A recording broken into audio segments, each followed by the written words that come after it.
But this was actually caused by a pile of mud sitting here. The calcite layer grew on top, and then water washed the mud away, leaving that hollow cavity there. Wow. And then on the back side of this tree trunk formation, we have a very good example of that crystal growth.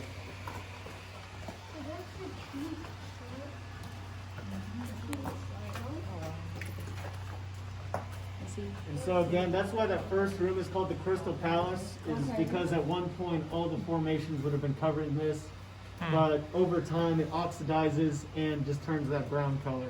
I thought that was pretty when it was all white like that. Yeah, that's been amazing. Wow.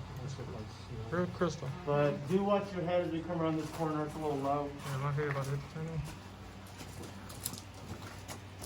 How do you do?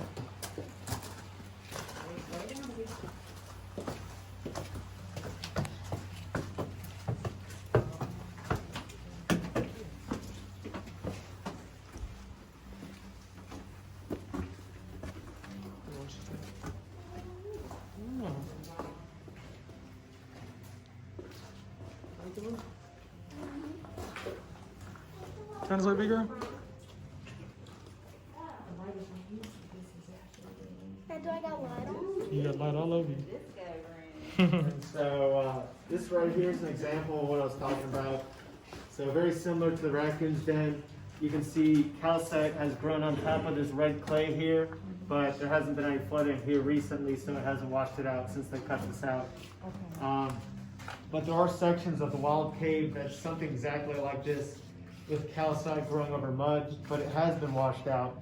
And so that room is called the echo chamber, because as you walk over the hollow calcite, you hear echoing beneath you. So a little unsettling to think you're walking over a hollow cavity, but no one's fallen through yet. Wait, guys.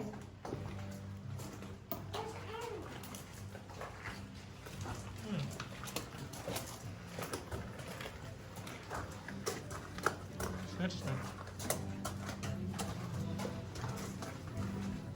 And so we do have some stairs leading back into the Crystal Palace here. They're very uneven, so do watch your step on these.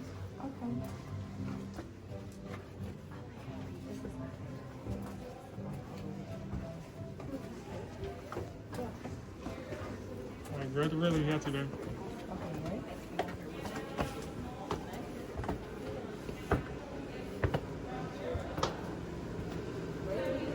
Watch that, watch this.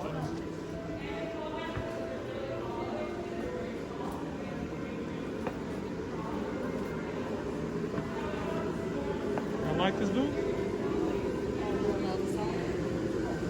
Hold on. Hold on, start right there, start right there. Let me get in front of you, Rocky. Hold on, let me get in front of you so I can get you on here. Good. All right, you're good, you're good. So you can see we're back in the Crystal Palace room, just on the opposite side. We would have started right up where they are right now. And on this side of the room, you can see a couple more formations. So up here on the ceiling, you've got some chandeliers. And so these are a bunch of stalactites that have grown together and actually formed a base plate they now all grow off of.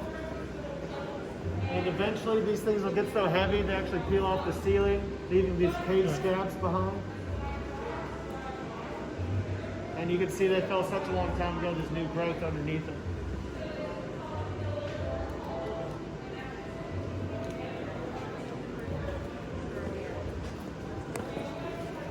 Slow down, slow down. I'm trying to get y'all on video, slow down. Slow down. I'm trying to get y'all on video, slow down, go on. This is interesting. Hey, enjoying the tour? Oh, I'm loving it. I said I do a lot of professional videos, so I'm trying to get them to, you know, get a few shots of them too while I'm enjoying. So when y'all gonna do live tours again, you know? Yeah, as long as we have the mask policy, we can't open up the wild cave. So from what I've heard, it's probably not going to be until next summer. No, that's it. And so right above us is going to be our rarest formation in the cave. This is called a cave shield. So these are very uncommon. There's only about 500 in the U.S. and over 300 of those are found in a single cave system in Nevada. So they didn't leave a whole lot for the rest of us. And in fact, this is the only cave shield in Tennessee. which is very interesting because we have the most caves per state and over 10,000 discovered so far. And the reason why they're so rare is because it's a form of helictite, meaning it grows sideways instead of up or down like everything else in here. And so the way that would have occurred is pressurized water would have built up behind the wall and then sprayed out of this little crack on the right side here. And so from there, it would have grown outwards, forming that front plate you see. And then, so the cave shield itself is just the front plate. It's about a 1/2 inch thick. And then what you see growing off the back of it is dripstone, which would have formed after the shield when that water lost its pressure. It just started trickling off the back. And that's actually one of the reasons why our shield is still here. They generally fall from their own weight just because they're so thin, but ours was saved by that dripstone connecting it to the wall.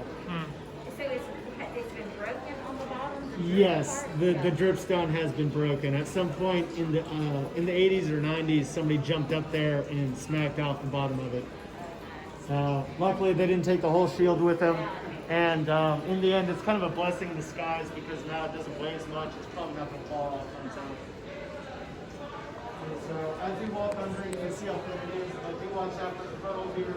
There's a little lip in the concrete.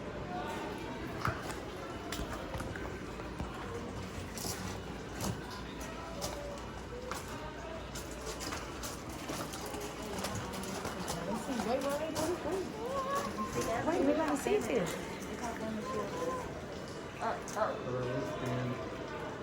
And you can see we've got a lot more water trickling through this area.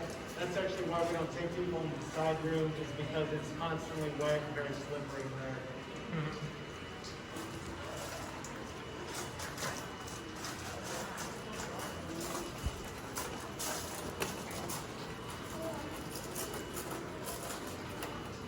And so because of all the water, as we go up these stairs, do watch your step, they're very slippery.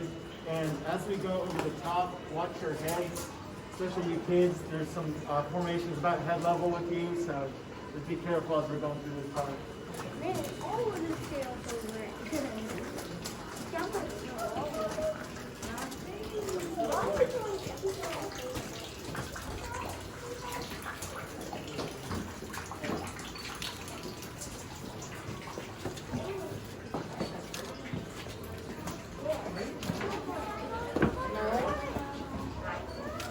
The D, slow down.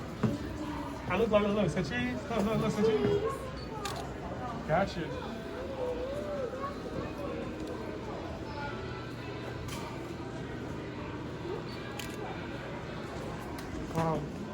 Yeah, grab the ring, yo. Grab the ring.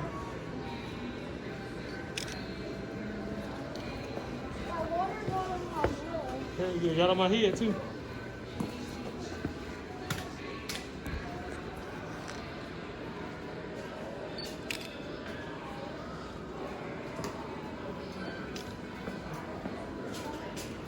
Look at this, baby. Look down here. Look. Look. Imagine going way down there. What? Imagine going way down there. No? I look at the nose. It looks like my heart. Imagine going way down there. So like I was talking about before, everything we're standing on down here is just a pile of debris from the ceiling. So you can look down and get an idea of how deep this goes. But even beyond the bottom down there, it goes on for another 20 or 30 feet of just pure debris from the ceiling.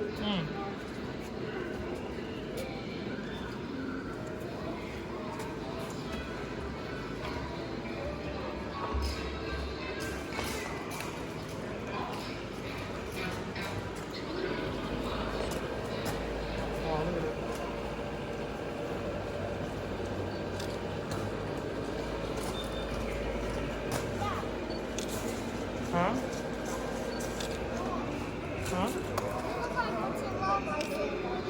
It does, huh? Hey, let me get y'all stand over here. Let me get y'all to stand over here. They really had a different Stand here. Yeah. No, just stand. Wait, Stand. don't touch anything. There you go. One. So this is going to be our last stop on the tour today. This is what we call the Heart of the Crystal Palace. Named so because this convenient hard shape in the ceiling here. Oh, wow. Oh, it's my God. And And then up behind me is the Tunnel of Love. That's because they used to do weddings down here back in the 30s and 40s. So for the low price of $45, you could get married. Of course, with inflation, that's about $1,000 today, but it's still very cheap. And we don't do that anymore, but we do allow people to propose on the Wealth Cave tours, which is a very unique place to get it done, but doesn't leave you a whole lot of escape routes if she says no. makes for a very awkward cave trip out. But there's not a whole lot for me to point out at this point. You guys have any final questions? Anybody want photos? Yes, indeed. Yes, of course.